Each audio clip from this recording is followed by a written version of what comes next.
So let's start with the art. I'm going to hand it over to my trusty sidekick, Morland.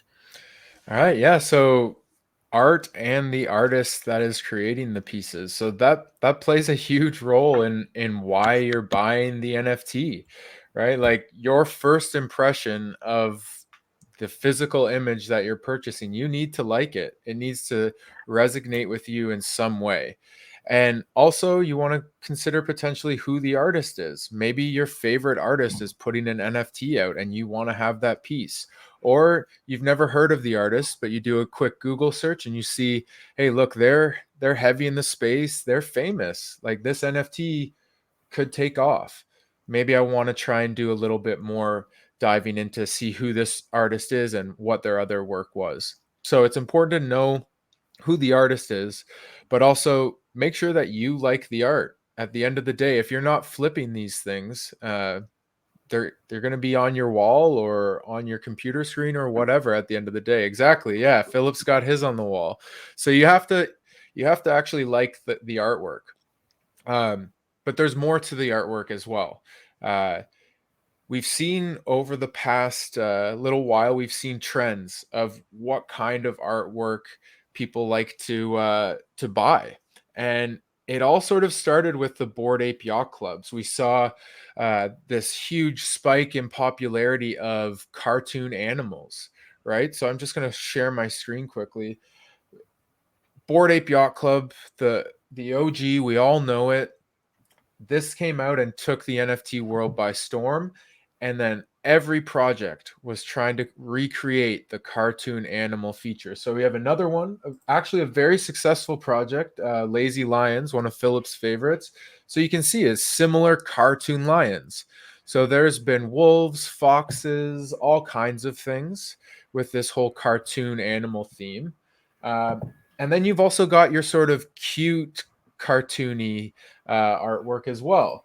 We transitioned to cool cats, which are still the cartoon animal, but it has a little bit more of a cute vibe. And again, pudgy penguins, another one, still a little bit more cute than the lions or the apes, but still another cartoon animal profile picture. So this was the trend for a long time, and then we quickly moved away from that, and we saw the eight. Well, timeline might be a little fuzzy here because the true OG collection of CryptoPunks was the original NFTs that really started this whole mania. But there was a trend where you had the 8-bit pixelated art, and it all started with CryptoPunks. So these were some of the first NFTs ever created and are being sold for millions of dollars right now. And they So were given out free to begin yeah, with. they were free. They were free mints to begin with, which is absolutely insane. But yeah, you can. There's been a lot of sort of derivative projects where people are jumping on the 8-bit bandwagon. Another one would be CyberKongs, uh, and I'm going to talk a little bit more about them later on when it comes to utility. But again, you've got that 8-bit art style.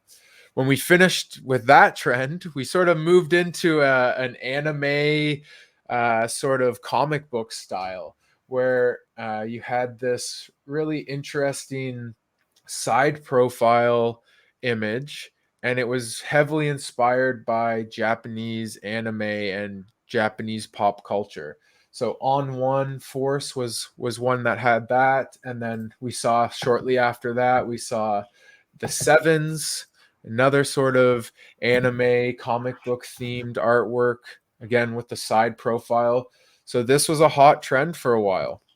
This is a little bit more for if you're looking to flip NFTs, right? You want to recognize the trend, recognize what's popular currently, and try and get in on it and flip it.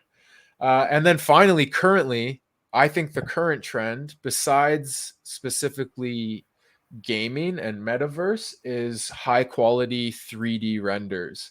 So you've got My Pet Hooligan, some great 3D artwork, Crypto Bull Society, a really cool high quality 3D pieces here, and Psychedelics Anonymous, another new project. They've got a really quality 3D design here as well. So that's currently the art styles that we're sitting in right now. But like I said, it has to speak to you. You have to actually like the piece of art you're buying, unless you're looking to flip it. Then if you're looking to flip, maybe consider trying to see what the current trend is, what's popular, what's selling currently on OpenSea, and you should be successful from there. So I'll pass it over to you, Philip, for yours. For sure. I just want to add on a bit on art. What we're seeing also is not just PFP projects, but projects by real artists.